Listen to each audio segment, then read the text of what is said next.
儿子，终身大事也得考虑考虑了，不然那家阿姨总追着我问，说你家于途什么时候结婚呢？哎，这条件不要太高，不用长得太漂亮，最好会照顾人。妈，我大概喜欢反过来的。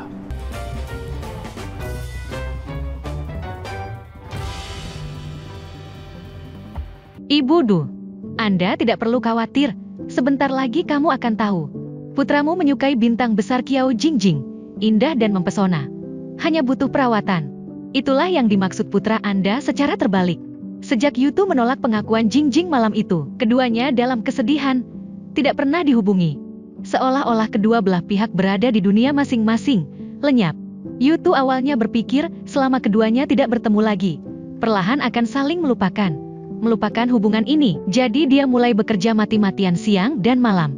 Ingin menggunakan pekerjaan untuk mematikan emosi Anda. Ada eksperimen tanpa akhir yang harus dilakukan setiap hari. Meski dia menyamarkan emosinya dengan baik, tapi pada akhirnya dia masih memikirkan dirinya sendiri. Karena selama Anda istirahat, dia tidak bisa tidak merindukan Jingjing. Tonton dinamika Jingjing. Saya tidak sengaja melihat siaran langsung pesta ulang tahun Jingjing. Saat Anda melihat Jingjing yang cantik dan mempesona bersinar di atas panggung, ada senyum di wajahnya tanpa sadar. Ketika tuan rumah bertanya pada Jingjing, apakah Anda menerima hadiah khusus? Dia hanya mengatakan bahwa dia belum menerimanya. Tapi apa yang diberikan fans juga sangat spesial. Dia menyukainya. Benar saja, Jingjing adalah orang yang cantik dan baik hati. Saat ini, Yutu mengingat taruhan yang mereka buat sebelumnya, kata Jingjing. Dia ingin Yutu memberinya 5 pertandingan. Namun nyatanya, bingkisan ini sudah terkirim dalam perjalanan. Tapi Jingjing sejak hari itu tidak pernah memainkan permainan itu lagi, jadi tidak tahu tentang hal itu. Ketika Zai Liang mengetahui bahwa Yutu dan Jingjing adalah teman sekelas di sekolah menengah, dan mereka telah bermain permainan kapas bersama.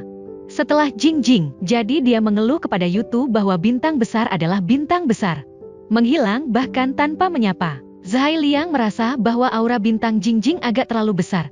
Pada saat ini, baru pada saat itulah Yutu tahu bahwa Jingjing tidak pernah memainkan permainan itu lagi.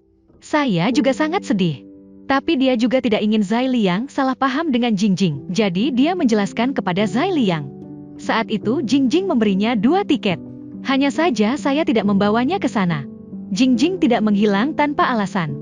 Setelah Zai Liang mendengarnya, melihat ekspresi menyakitkan Yutu lagi. Dalam sekejap dia juga mengerti sesuatu. Yutu pun mengakui bahwa itu semua adalah masalahnya. 陈亮，是我惹他生气了，他才不出现。你别误会他。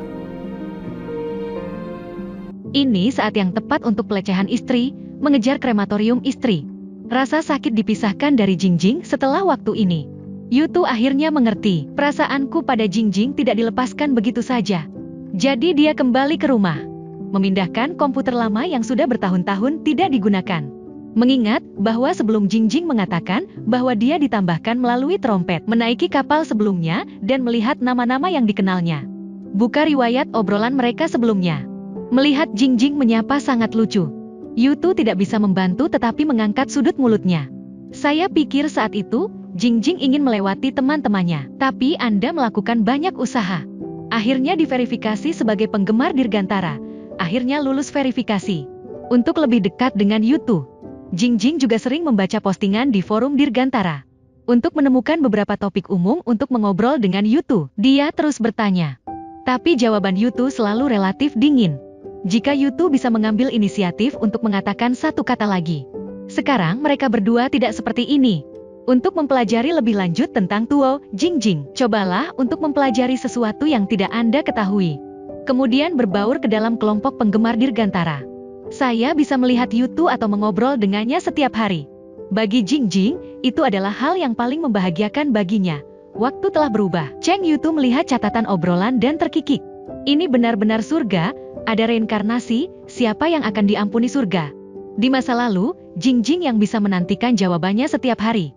Kemudian cari topik untuk dibicarakan. Sekarang dia menonton riwayat obrolan berulang kali, menjadi hal yang paling membahagiakan baginya selama ini. Ketika saya melihat beberapa kata terakhir yang dikatakan Jingjing, Yu Tucai akhirnya tahu bahwa setelah dia menolak Jingjing, Jingjing diam-diam telah bekerja keras. Saya hanya ingin diterima di universitas yang sama dengannya. 其实我没什么大志向，但是我最近更喜欢的人表白了，他好像嫌弃我成绩不好，所以想跟他考同一个大学，说不定他就会喜欢我了。 Dan Yutu juga langsung bangun. Yutu ingat, saat Jingjing mengajarinya cara bermain game, Jingjing menyebutkan mimpinya untuk diterima di Universitas Tsinghua. Ternyata Jingjing ingin diterima di Universitas Tsinghua demi dirinya sendiri, bukan untuk penggemar.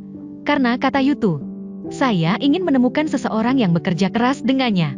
Itu sebabnya Jingjing bergerak menuju kecepatan Yutu.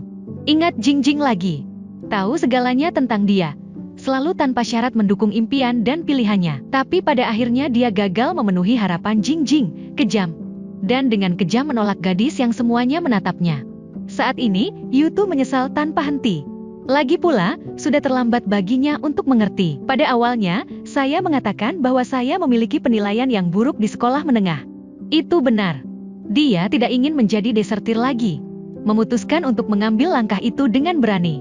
Lagi pula, jika Anda tidak melakukannya lagi, kebahagiaan akan melewatinya. Jadi saat dia dan ibunya jalan-jalan, ibu menyebutkan dia acara pernikahan. Ibu berharap dia tidak terlalu menuntut, tidak perlu terlalu cantik. Kuncinya adalah menjaga orang.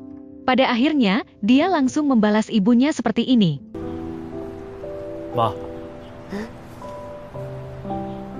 我大概喜欢反过来的。 Di episode berikutnya, silakan nikmati adegan pengejaran istri berskala besar kami di Zhongyu.